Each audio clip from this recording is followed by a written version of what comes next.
À la Banque du Canada, on réfléchit à la stabilité du système financier canadien en termes de vulnérabilité, c'est-à-dire les failles potentielles du système, et en termes de risque, c'est-à-dire quand ces failles peuvent contribuer à ébranler le système financier canadien.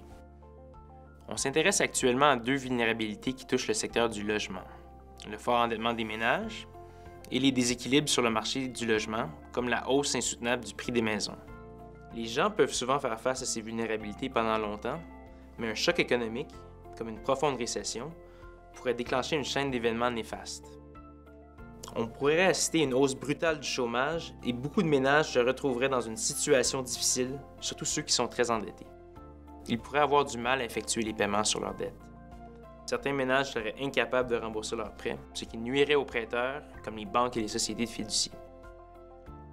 Lorsqu'il y a défaut de paiement, le prêteur essaie de récupérer la valeur du prêt, alors il saisit la propriété pour la revendre. Au même moment, d'autres ménages pourraient retarder l'achat d'une maison jusqu'à ce que l'économie s'améliore. Dans un marché du logement déjà vulnérable, cette pression pourrait faire chuter fortement le prix des maisons. Les ménages s'appauvriraient et pourraient réduire leurs dépenses. L'ensemble de l'économie en ressentirait les effets. Des tensions pèseraient sur les prêteurs, petits et grands, qui devraient alors réduire leurs prêts.